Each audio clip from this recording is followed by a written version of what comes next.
Professor Dr. Johann Gaume, the head of Switzerland's snow avalanche simulation laboratory, sat before his television screen.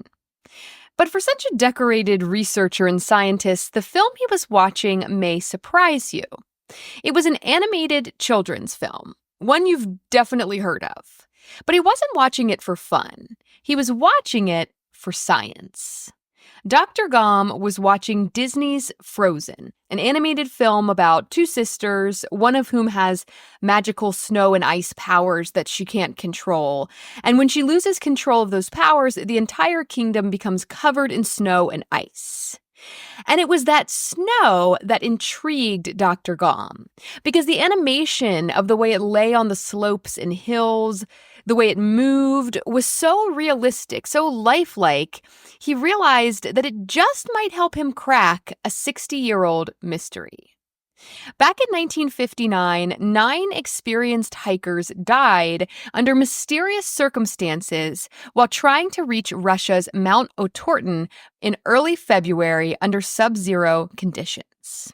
And you may be thinking, Russia, February, sub-zero conditions, what's so mysterious about that? But the peculiar way the bodies were found has led to countless speculation and conspiracy theories ever since. From various natural disasters to a military cover-up of secret weapons testing gone wrong, yetis, and even aliens. So what really happened to the Dyatlov 9? And what can Disney's Frozen prove or disprove? Let's fix that.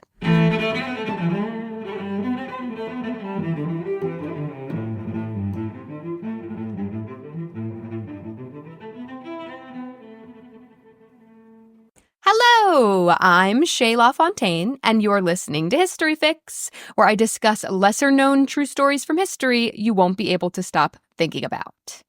I have a mystery for you this week, a real mystery, one that gets more confusing the more you dig in.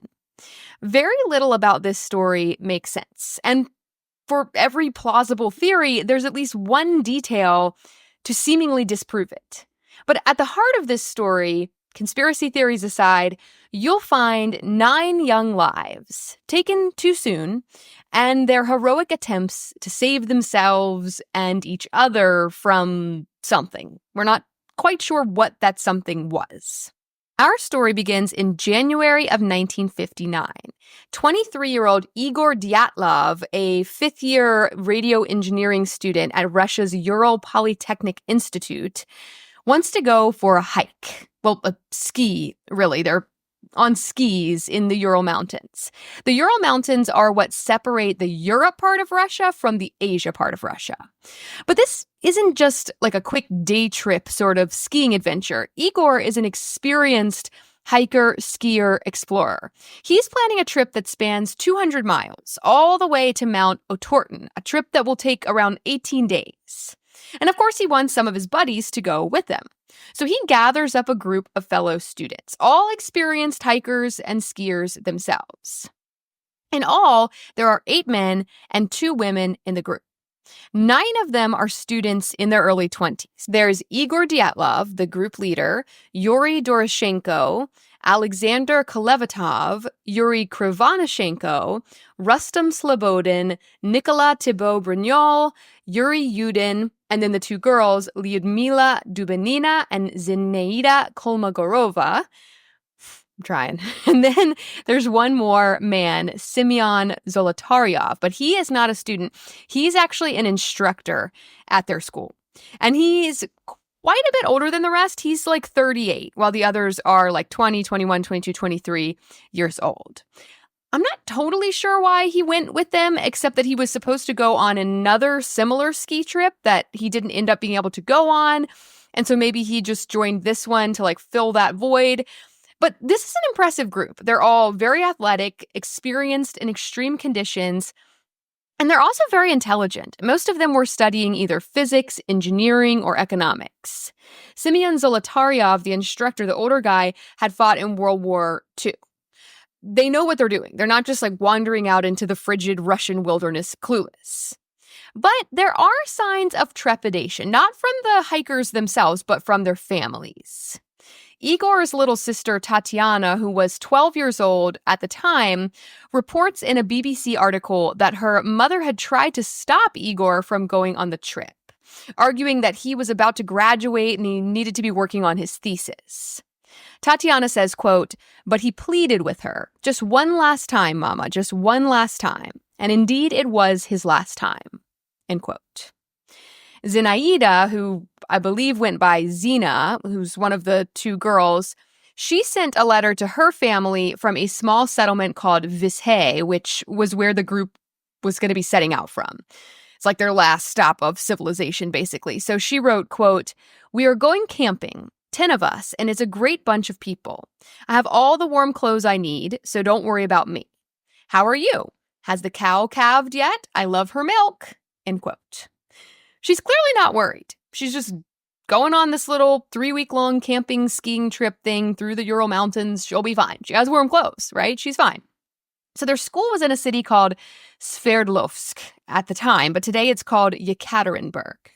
So they had hopped on a train in Sverdlovsk that took them northways, and at some point they get off the train and they get on a bus that takes them to that settlement, Vishay, which has a post office and like some small establishments, and they stay for the night. Zinaida and Igor both send letters home. Lyudmila, the other girl, and the youngest member of the group at 20, writes in her journal about that night, January 25th, quote, "We are extremely lucky. Symphony in Gold was showing at the village club. The image was a bit fuzzy, but that didn't spoil our pleasure at all. Yuri Krivonishenko sitting next to me was smacking his lips and oohing with delight. This is real happiness, and it is hard to put into words. The music is just fabulous. The film really lifted our spirits. Igor was unrecognizable. He tried to dance and even started singing Oh Jackie Joe, a song from the film," end quote. And I'm just picturing these kids, they're kids really, college students in this village club, which I imagine is like a restaurant bar sort of thing, watching this movie. It's a German movie, and they're just elated. Lyudmila writes, "This is real happiness, and it is hard to put into words." And I felt this way. I get this. Just being young, being free, being out on an adventure with your friends. The world is your oyster. I didn't appreciate these moments as much at the time that they were happening, though. I appreciate them now, in hindsight, so much. But Lyudmila knows, even then, this is real happiness. And it seems so simple, right? They're in this weird backwoods town watching a movie in another language. But you have to understand, this is the Soviet Union. This is communist Russia. These kids have not grown up like American teenagers today. But by 1959, things are much better for them than they were for their parents. Lucy Ash writes in that BBC article, quote, "Igor Dyatlov and his fellow students belong to a more optimistic generation than their parents, who had suffered so much in the purges of the 1930s and then in World War II. There was a whiff of freedom in the air after decades of repression under Joseph Stalin. What's known as the thaw under Stalin's successor, Nikita Khrushchev, opened up the Soviet Union to some economic reforms, international culture, and sports competitions. Above all, though, it was the golden age of Soviet science," end quote. And we see that with these students, physics, engineering, they are aspiring scientists. Tatiana tells Lucy Ash in that BBC article that her big brother, Igor Dyatlov, the leader of the group, was determined to get into the Ural Polytechnic Institute. Ash reports, quote, "Competition for a place was fierce, and on a hot summer day, Igor was confronted by a 3-man selection panel. As sweat trickled down his face, an unimpressed professor turned to Igor. 'If you're so clever,' he snapped, 'why don't you fix our broken fan?' Unperturbed, Igor asked for a screwdriver. He took it apart, explained it just needed oiling from time to time, and switched it on," laughs Tatiana. "And of course he got his place," end quote. So these kids are smart, and they're determined, and they're having fun. They are out here for happiness, for freedom. They spend the night in Visay, mail some letters, watch that movie, and then the next day they catch a ride on a truck to a logging base called the 41st Settlement. There, Zina writes in her journal, quote, It turns out that this is our last day of civilization and the last chance me and Liuda had, that's Lyudmila, the other girl, to sleep in beds. Tonight, we are going to be in a tent, end quote. From there, they hire a horse-drawn sled to carry their supplies the last 15 miles to an abandoned mining settlement called North 2. And from there, it's time to set out on their skis, backpacks loaded down with supplies. But one member of the group, Yuri Yudin, is struggling. He has sciatic nerve issues that are getting in the way of him being able to complete this physically strenuous 3-week trek. Zina writes, quote, Yuri Yudin is leaving us today. His sciatic nerves have flared up again, and he has decided to go home. Such a pity. We distributed his load in our backpacks. End quote. And Yudin takes that sled back to civilization, leaving his friends at the start of their journey. So we're down to 9. 6 male students, 2 female students, and 1 male teacher. They set out toward Mount Otorten. This area is uninhabited except by the Mansi people, who are an indigenous reindeer herding group that has lived in the area for at least hundreds of years. And then there's also the ruins of an old prison camp. But for the most part, they're on their own at this point. In one of her last journal entries, Zina writes, quote, there was sun in the morning, now it's very cold. All day long, we followed the river. At night, we'll camp on a Mansi trail. I burned my mittens and Yuri's jacket at the campfire. He cursed me a lot, end quote. Lucy Ash reports in her article that Zina used to date Yuri Doroshenko, but he had broken up with her. She writes, quote, a letter to a friend discovered months later revealed Zina was nervous about going on the trip with him. It reads, I really don't know how I'll feel. It's really hard because we are together and yet we're not together. She had fallen in love with him during a previous expedition when he chased off a brown bear with a geologist's hammer, end quote. Which, like, what? These kids are crazy. But I include that because it's a reminder that they're just kids with crushes and broken hearts, dancing and laughing, watching a film together. On the night of February 1st, they pitched their tent in kind of a strange place. It's an odd choice for experienced hikers because it's not very well protected. According to one of my sources, they also put their tent up wrong. Also strange for experienced hikers, but at the same time, these are engineers, so whatever. They can put their tent up however they want. But the location was strange because there was a much more protected wooded area just a little ways down. But for whatever reason, they stopped sort of on the slope. Maybe they didn't want to lose any altitude. They didn't want to backtrack and have to reclimb up that slope. I don't know, but it's super cold and super, super windy that night. And so in order to create a wind block for their tent, they sort of dig down into the slope and create this little flat space to nestle their tent like a terrace. They're like terracing the hill. And they nestle their tent with this like wall of snow behind it to block it from the wind. And that is the last thing that we know for certain they did. They pitched their tent. There's a photograph of them doing this as it starts to get dark that day. There's actually a ton of photographs that they took that have been released to the public because a bunch of them had cameras with them.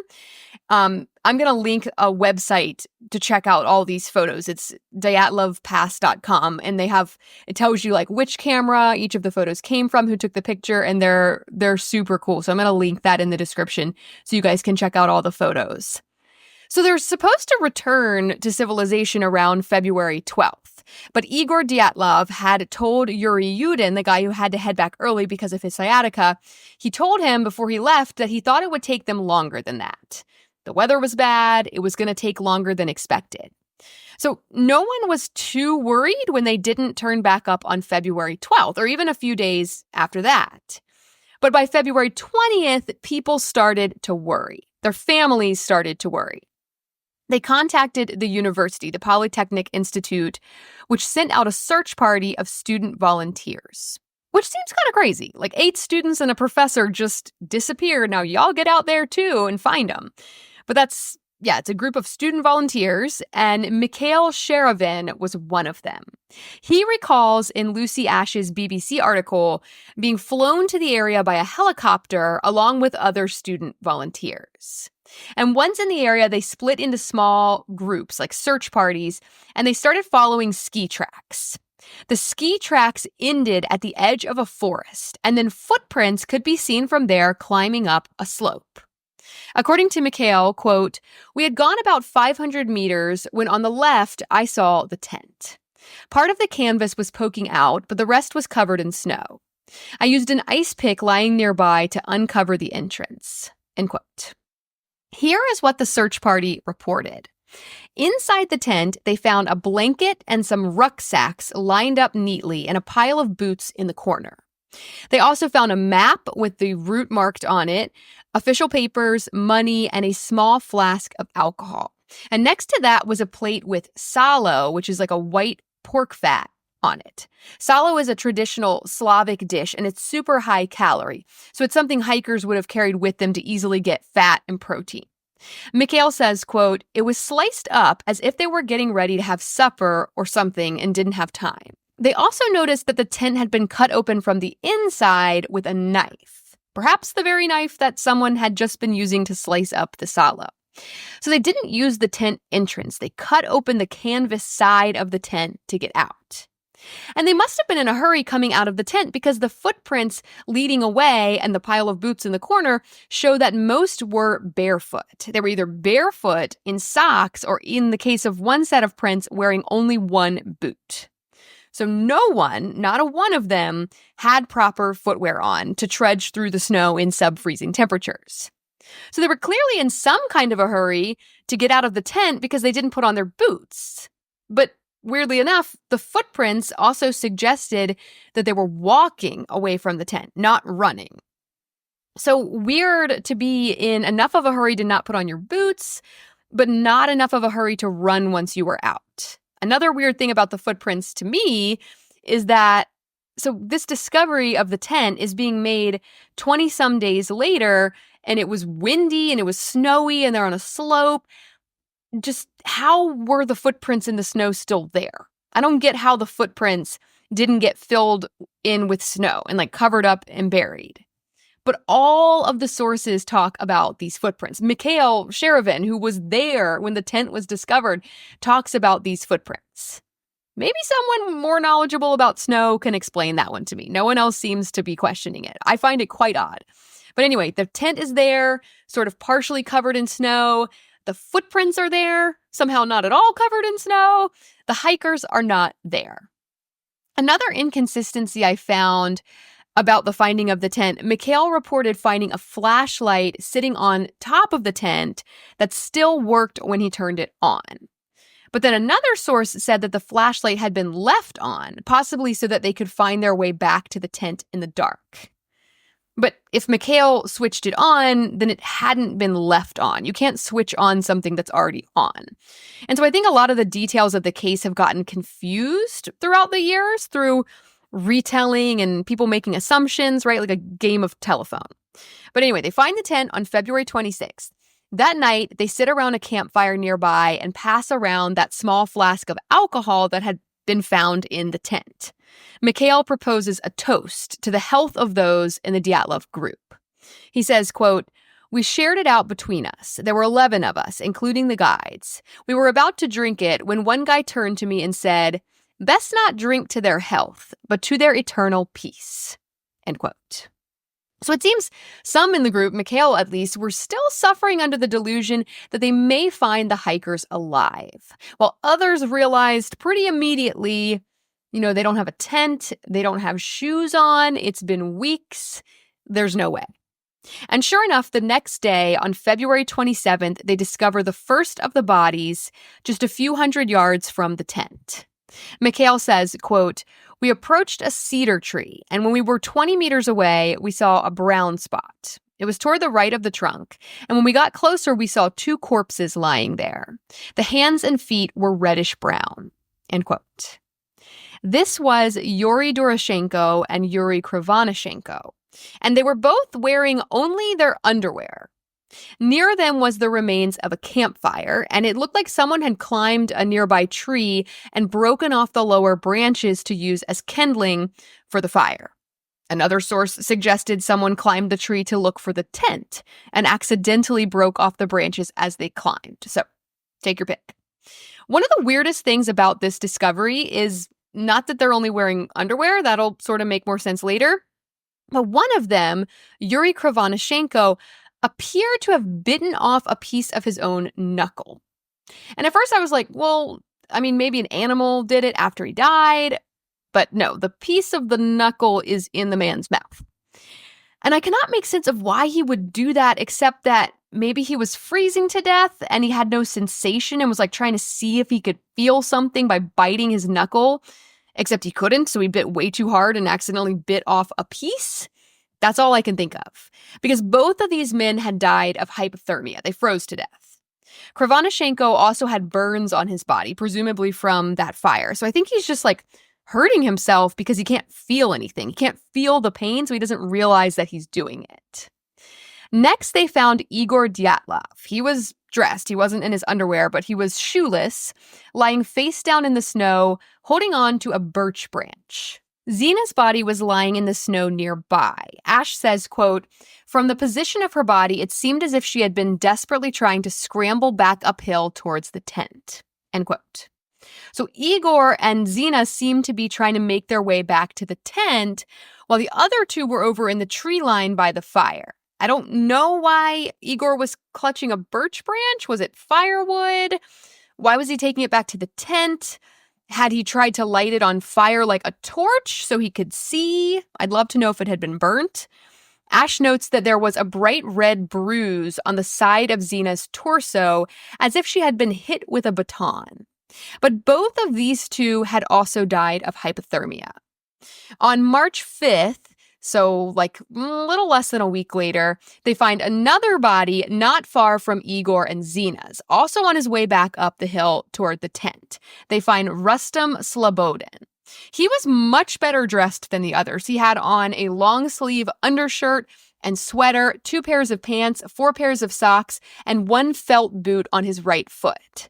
The 2 pairs of pants, 4 pairs of socks, that makes me think, because the other guys were just in their underwear, so that makes me think that Rustam maybe took some of the clothes off of his dead friends and put them on, or maybe he was just wearing that already when he fled the tent. It makes me think that he died after them, though, because if he was able to take their clothes off, the 2 Yuris, right, they were found practically naked near the fire, so if he was able to take their clothes off, they were already dead. Of note, Rustam also had a fractured skull, although his cause of death was ultimately hypothermia, like the other 4 found in this area. So they found 5 of the missing ski hikers, the 2 Yuris, Igor Dyatlov, the leader, Zena, one of the girls, and Rustam Slobodin. But 4 are still missing. The other girl, Lyudmila, the older teacher guy, Semyon Zolotaryov, Nicola Thibault-Brignol, and Alexander Kolevatov, all still missing. Their bodies wouldn't be discovered for a few more months. According to a History.com article in May, when some of the snow began to melt, a Mansi hunter discovered the remains of what appeared to be a snow den, like a makeshift shelter that someone had dug out of the snow.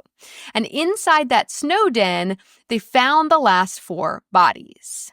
BBC says they were found in a ravine farther into the wooded area than where they found the campfire. So they're in a ravine full of snow. They try to dig a shelter out of the snow. Someone tries to dig a shelter out of the snow. Maybe it wasn't them. They end up dying in there. But what's weird about this group of 4 is that they didn't necessarily die of hypothermia like the rest. I mean, maybe they did, but they also had serious life-threatening injuries. Nicola had a fractured skull like Rustam, but his was so severe that he actually had pieces of his skull embedded in his brain, like serious skull fracture. Lyudmila, the other girl, and Semyon, the teacher, both had crushed chests with multiple broken ribs, and Semyon had an open wound on the right side of his skull that exposed the bone. Alexander Kolevatov had a wound behind his ear and what Lucy Ash calls a, quote, oddly twisted neck. Also of note, Lyudmila was missing her eyes and her tongue and part of her lips, and Semyon was also missing his eyes. And that seems like a crazy detail, but it's really not that crazy. They'd been out there for months. It's very likely that their eyes and Lyudmila's tongue had been eaten by animals, scavengers. These are soft parts, they're easier to eat. So it's not like aliens were harvesting their eyeballs or anything like that. But these guys were beat up, and I don't see them digging a snow shelter in this condition. So that makes me wonder if the other half of the group dug the shelter for them and then tried to make their way back to the tent. I don't know, but they're beat up. They'd been subjected to something clearly very violent. And they were also better dressed than the first bodies that were found and farther away from the camp.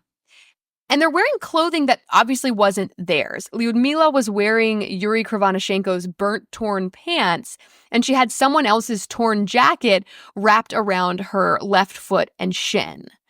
So this leads me to believe that this group died later than the others. They were able to remove clothes from the dead. She didn't take the burnt pants off of Yuri when he was still alive. So they're able to take clothes off of them after they're dead and put them on before dying themselves. But this was also the severely injured group. So I don't know. It seems like they would have died first. It just doesn't really add up. So what the heck happened? They launch an investigation into the deaths. At one point, they accuse the Mansi, the indigenous group in the area, because why not?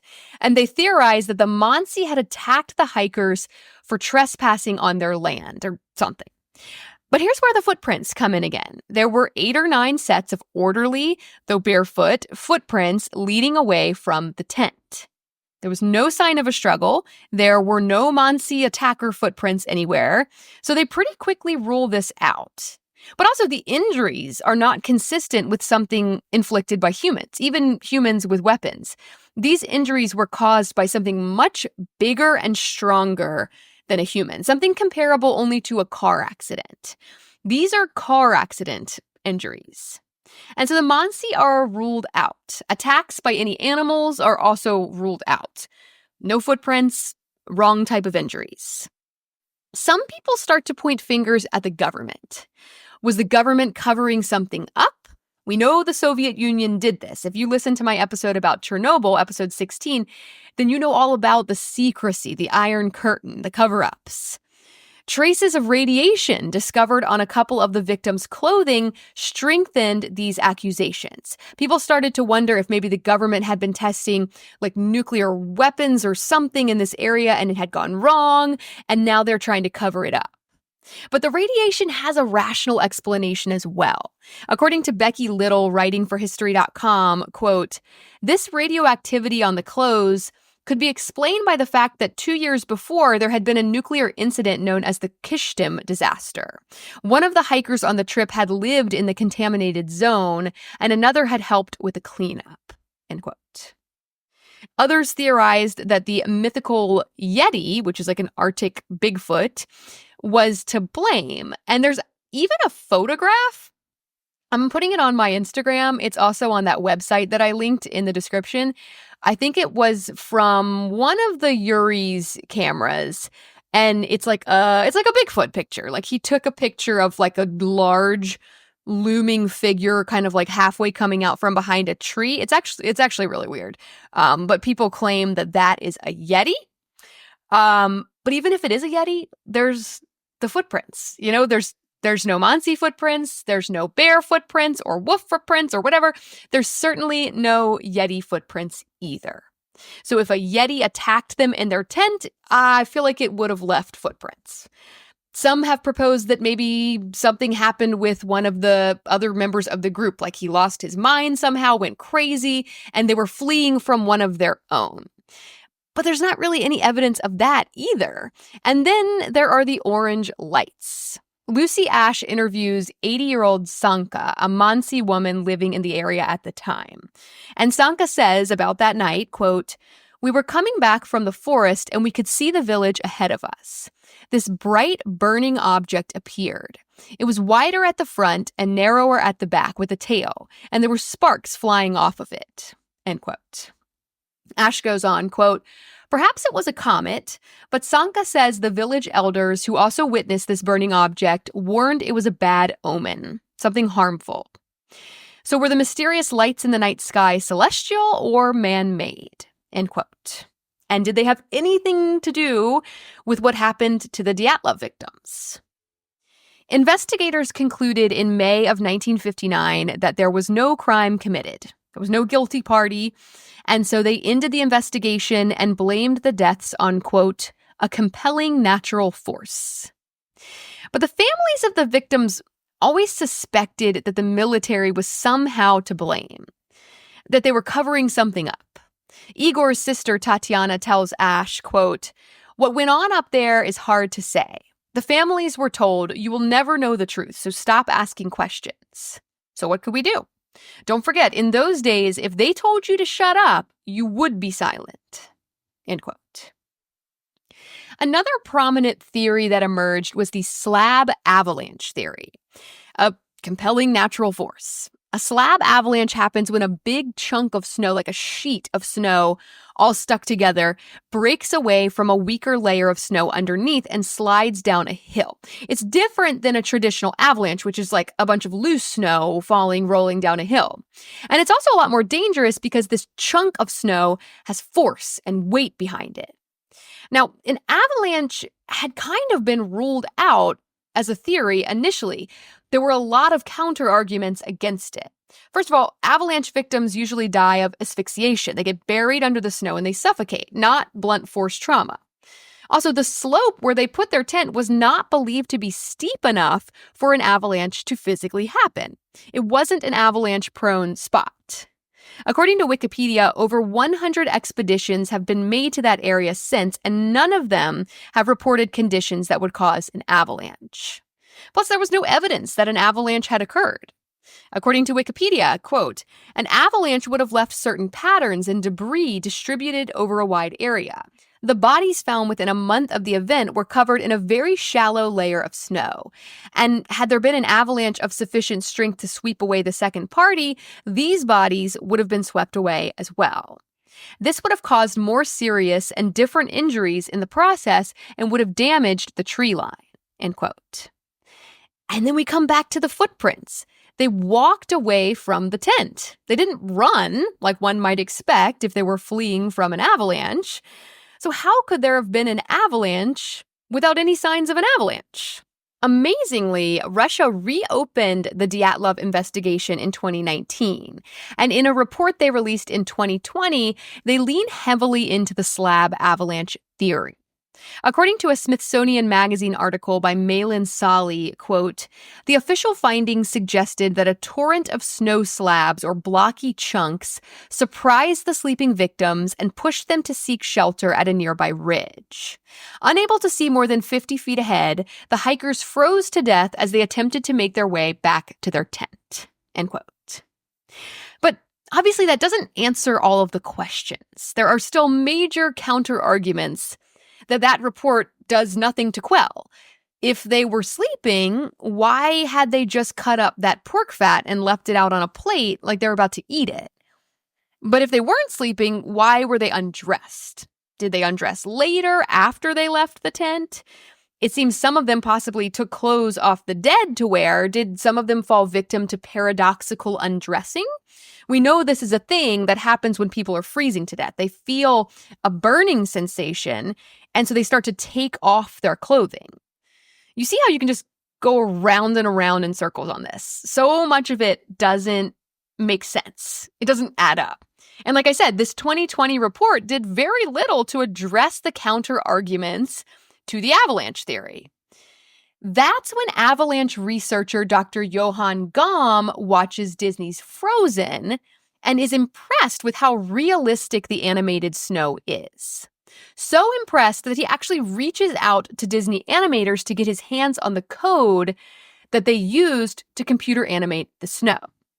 According to Sali, quote, they simulated a slab avalanche, drawing on snow friction data and local topography, which revealed that the slope wasn't actually as shallow as it had seemed, to prove that a small snow slide could have swept through the area while leaving few traces behind, end quote.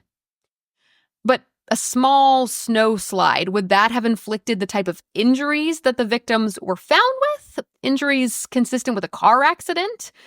Avalanches typically kill people by asphyxiation. Using the snow animation code from Disney's Frozen and a study conducted by General Motors in the 1970s, Gaume and fellow researcher Alexander Puzrin sought to find out. Puzrin tells Robin George Andrews in a National Geographic article, quote, "We discovered that in the 70s, General Motors took 100 cadavers and broke their ribs, hitting them with different weights at different velocities." End quote. So they're trying to figure out what happens to people's bodies during a car accident. And they're using actual dead bodies to do this. Flashback to the Body Snatchers episode. Gaume and Puzrin take this study, the numbers they came up with in this study, the figures, right? And then they use the Disney code to simulate a small slab avalanche and how much force that would have, and could it break ribs and fracture skulls.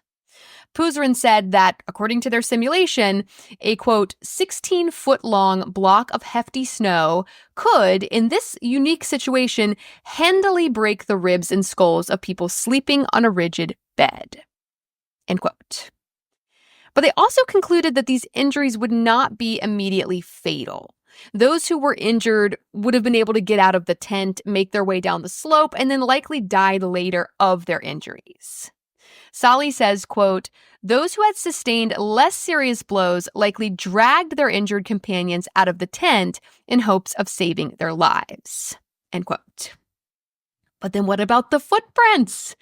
8 or 9 sets of calmly walking footprints. Where are the drag marks? Wouldn't there be drag marks if they're dragging them out of the tent? Jim McElwain, a geohazards expert at Durham University in England, sees holes in it too. He wasn't involved in the study at all, but he tells National Geographic that the research, quote, "doesn't explain why these people, after being hit by an avalanche, ran off without their clothes into the snow. If you're in that type of harsh environment, it's suicide to leave shelter without your clothes on. For people to do that, they must have been terrified by something. I assume that one of the most likely things is that one of them went crazy for some reason. I can't understand why else they would have behaved in that way unless they were trying to flee from someone who's been attacking them," end quote. But then again, the injuries were not consistent with those inflicted by a human. There are no signs of one of the humans attacking the other humans. The footsteps were walking, not running. None of it makes sense. So here's me trying to make sense of it. All right, here we go. If it were a slab avalanche, like Gaume and Puzrin tried to prove, they're sleeping in their tent. I don't know why they have left food out, but they're definitely sleeping because they're undressed, which you would only really do to get into your sleeping bag. Maybe someone woke up early and started to cut up the pork fat. Someone who was found better dressed, Igor or Rustam, maybe. One or two of them wake up, get out of their sleeping bags, put on their clothes, but not their shoes, because they're still in the tent, and they start to cut up the pork fat for breakfast. The others are still sleeping. All of a sudden, out of nowhere, big chunks of icy snow fall on the tent from above, from the ledge above the tent from where they had cut down into this slope to create a wind block. These chunks hit half of the hikers, the ones who are sleeping on that side of the tent, and they sustain fractured skulls and crushed ribs, but they're still alive, dazed but alive. Those who are unhurt, the Yuris, Igor, Zina, they spring into action. That was just a few chunks. There might be a full-blown avalanche coming. They have got to get out of the tent and down the slope to that tree line where they'll be safe. They help their injured comrades up. They don't have time to put on clothes or shoes. There's an avalanche coming. The snow that's already fallen has covered the opening to the tent, so they grab the knife from the plate of sliced pork fat, their uneaten breakfast, and they cut their way out the backside of the tent. They walk away from the tent. Walk, not run, because they're supporting the injured ones, holding them up. And they make their way down the slope and into the relative shelter of the trees. They make a fire, and here's where I sort of lose the trail, because the mostly uninjured ones were found near the fire, dead from hypothermia, and the badly injured ones were together in that snow den farther away. So maybe they weren't injured in the tent. Maybe none of them were too badly injured when the snow fell on the tent and they all walked away and they started the fire. 3 of them went back to try to find the tent again, but died before they reached it. 2 of them died at the fire site. I'm not really sure why, because they had successfully made a fire. Maybe they couldn't keep the fire lit. It was really windy, and the other 4 took their clothing and then headed off to make that snow shelter. And then maybe they got injured after that. Maybe the snow shelter collapsed on them. I don't know if that's enough force. That's probably not enough force for those injuries. Maybe a different slab avalanche got them after they separated from the others who had died. How are the injured ones out surviving the uninjured ones? That's the part I can't figure out. You see how none of it perfectly adds up? And what about the orange lights in the sky reported by the Mansi people in the area? Is that just a total coincidence? But Gom and Puzarin's frozen simulated slab avalanche theory does make the most sense. An incident, a compelling force of nature that induced fear and panic, causing them to flee without adequate clothing or shoes, and then once they had fled, they were unable to find their way back to the shelter. It was dark, it was super windy, wind-blown snow, limiting visibility, and they died, some of hypothermia and some of their injuries. Gom says in a Live Science article by Brandon Spector, quote, "When the hikers decided to go to the forest, they took care of their injured friends. No one was left behind. I think it's a great story of courage and friendship in the face of a brutal force of nature." End quote. And it really is a great story of courage and friendship. We may never know for sure what happened to the 9 hikers found dead near Dyatlov Pass, named later for the group leader Igor Dyatlov. But we know they were happy to be out there. They were happy to be free. This is something I've been thinking about recently. This past spring, my indoor-outdoor cat of around 10 years disappeared. She went out one night, never came back. I hung up flyers, I canvassed the neighborhood, I posted in Facebook groups. I never found her. And I've accepted the likelihood that a coyote probably got her, especially after reading that domestic cats make up around 20% of an urban coyote's diet. And coyotes are rampant in my area right now. And that's rough, you know? I almost felt guilty for letting her go outside. I allowed something bad to happen to her. But after some thought, I don't feel guilty. She had a great life, the best life. She roamed as she pleased. She caught rats and frogs and snakes and proudly drugged them up to the doorstep. She laid in the sunshine. She chased butterflies and pounced on clovers. She climbed trees. She knew the neighbors' cats, and they each reigned over their respective domains. And it made me think, is it better to live a long, miserable, unfulfilling, lonely life trapped in relative safety, or a shorter but full and free and happy life with the risk of danger? Tatiana reports to Lucy Ash in that BBC article that her mother never forgave herself for letting Igor go. She says, quote, "She couldn't ever come to terms with his loss, especially since it was such a terrible and incomprehensible death." End quote. But I don't think she could have stopped him. Not really. The Dyatlov 9 were happy to take risks because they were alive. They were young and carefree, smiling and laughing, goofing around together in the final photos they took, singing and dancing as they watched a foreign film, setting off together into the wild white yonder, ready to take on the world. They were truly alive. "This is real happiness," wrote Lyudmila, "and it is difficult to put into words."